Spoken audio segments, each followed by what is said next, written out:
Hey everybody, what's up, Cutco community? My name's Orling Gonzalez. I'm the San Antonio district manager on the west side of town, and I'm creating this video because my people, as well as some of the other district managers, asked me to create content like this. So I'm going to teach y'all a little bit about phoning today and how to have more fun doing it with better results too. For myself, as I would imagine most Cutco reps, this is something we've kind of been avoiding since day one of training. And it happens to the best of us. When I was newer, I only threw 7 names on my initial list because I was a little too chicken to reach out to some of the other people I knew. And even my division manager, I heard about when he took 30 minutes just to call grandma after training. And so here's a couple of tips for everyone. So that way it's easier to phone with better results. So number one, and the most important thing to just about anything is mindset.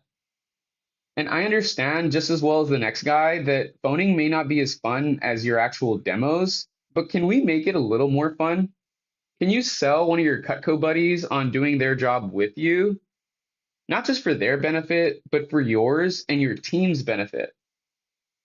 In your office, when y'all are booking demos and you're around other people and you got it in, do you just enter it in immediately or do you celebrate the small wins with your team?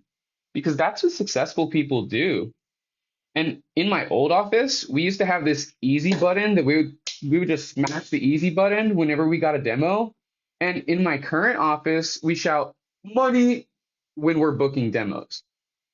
Oh, with this next part, Tony Robbins gonna love this. How's your physiology? How do you look when making these phone calls? Are you dressing the part? Are you ready to go? Or are you just kind of going through the motions? Are you excited to be on the phone? Or are you bored, upset that you have to be phoning? Y'all, customers can hear whether you want to be doing this. That's why I tell all my representatives smile and dial because they can literally hear the tone in your voice when your physiology changes.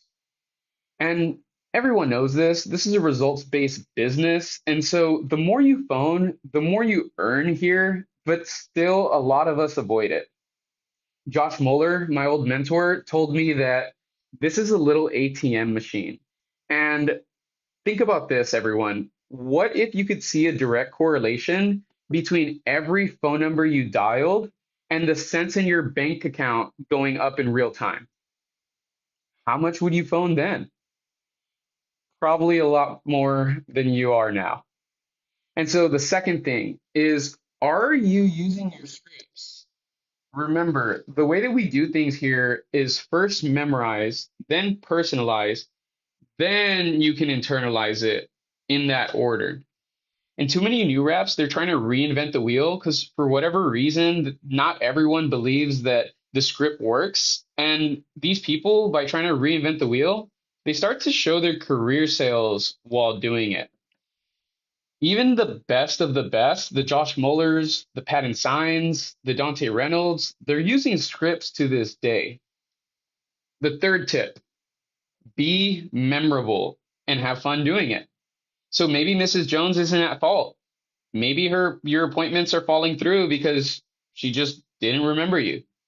And so spend several minutes on the phone with these people to increase the likelihood of your appointment sitting. The longer that you call, the longer that you're on that call, the more shot that you got to go ahead and sit down with these customers. Be funny, be memorable, tell jokes, tease your customers. And so shout out to Nick Smith for this one, this pattern interruption idea. And so back in my old office in McAllen, when a customer would tell us like, hey, what's this about? We would say something along the lines of, oh, Mrs. Jones, this is those really quality inflatable dartboards. I'm just kidding. This is a fine line of kitchen cutlery with a few outdoor items. It's Cutco. Have you ever heard of Cutco before? Another good one is they say, oh, what's Cutco? Or what is this about again, right? Oh, they're those fuzzy self-cleaning toilet seats. I'm just kidding, Mrs. Jones. It's Cutco, the kitchen knives. It's a fine line of kitchen cutlery with a few outdoor items. And then continue going into your script. It's called a pattern interruption.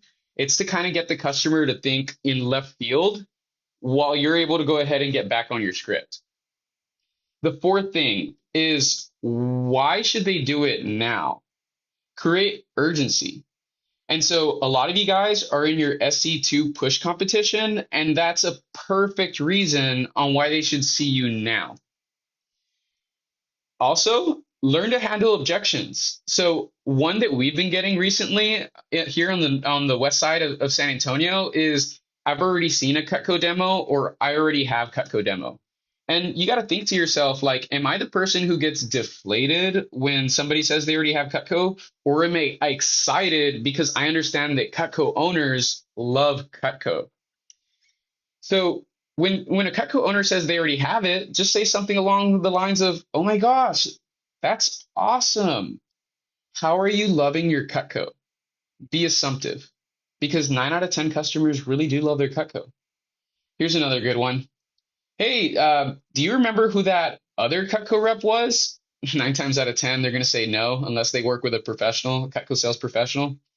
And if they say no, it's like, oh, you don't? Was it because he or she was ugly? Or did they do a bad demo? Just a pattern interruption, something to be funny to get Mrs. Jones not super invested in getting you off the phone, right?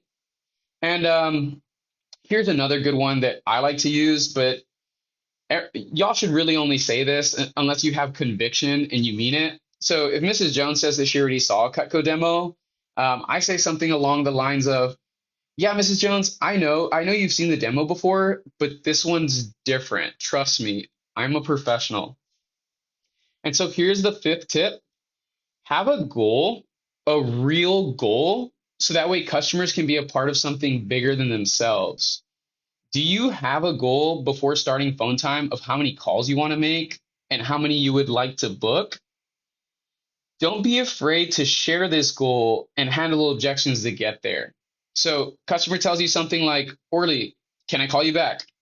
Well, I mean, Mrs. Jones, you could, but I'm also really busy, and I'm sure you're really busy too. And since we're on the phone right now, I just wanted to let you know that the contest I was talking about earlier, it ends in 16 days. And I only need to do 22 more appointments in order to hit my goal at the end of the 16 days. Plus, you don't even really have to buy anything because I get credit just for showing the presentation.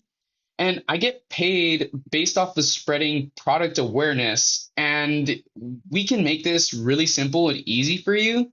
I can either go to you, or we can just hop on a Zoom call. It'll be fun, quick, and simple.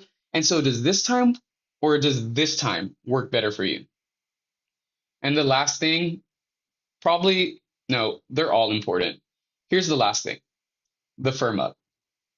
Remember, firming up is important because some customers will tell you yes just to get you off the phone. And so you want to do everything that you can to make sure that when you book this appointment, it's a real appointment. And so I learned this as well in one of my older offices. People are visual, not audible. And when getting their address, if you're doing live demonstrations, you should definitely be asking them for directions. Something along the lines of this. "Okay, Mrs. Jones, well, I'll be coming over from I-10 in the Huebner area. And so in order to get to Helotes, when I turn left on 1604, what exit should I be looking for, or what landmarks should I be on the eye out for?" And then ask the same thing for when you get to the neighborhood. What should you be looking for? This gets a customer to not only get invested in you, it has them put themselves in your shoes. So that way they have to envision you driving from wherever you are to their house. And when they put themselves in your shoes like that, they're a lot less likely to bail on you. Here's another one that's in your initial training script, but it's still really good to this day. "Mrs. Jones, are you sure this time works for you? I need to complete 40 appointments over the next 2 weeks, and I only have 50 presentation times available around my family and my school schedule. If we don't end up meeting, not only will I be a little bummed waiting in front of the computer, I also don't get paid for that time slot that we booked our appointment. So, are you sure this time works for you? Make sure you have a pen and paper at all times when you're doing phone time, so that way you can get people's emails and addresses on the initial phone call. One of the biggest rookie mistakes is representatives go ahead and they book the appointment without getting the address, without getting the email, and then they call them later asking for what that is, and it just creates extra hurdles for the customer, and it makes it a lot harder for you to see them.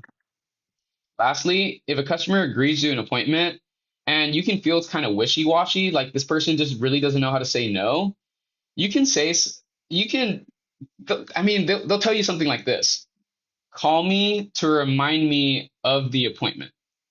And so, as someone who treats themselves like a busy person, and as someone who doesn't want to make twice the phone calls to book the same amount of demos, I use this. Well, Mrs. Jones, I definitely could, but if you don't mind, because I'm working so hard to hit my goal, I'm not 100% sure that I'll even have time to call because I'll be back to back to back in between my appointments. And so, is there any way you could put me in the calendar right now? Could you do that for me? See what they say. And if you really need to, you could text me to let me know that we won't be doing our appointment so that way I could stay productive on the time. Is that fair? And so, guys, being confident on the phone, having your scripts, knowing what to say when it comes to these objection handlers, and smiling and dialing will completely change your phone time. Not only will it get you better results, it'll also make it a lot more fun. So, guys, I hope that helps. I hope you guys take this opportunity and run with it. I hope you guys go ahead and go after your SE2 goals, your fall goals, and your life goals. So, thank you so much for taking the time to go ahead and see this video, and we'll see you soon.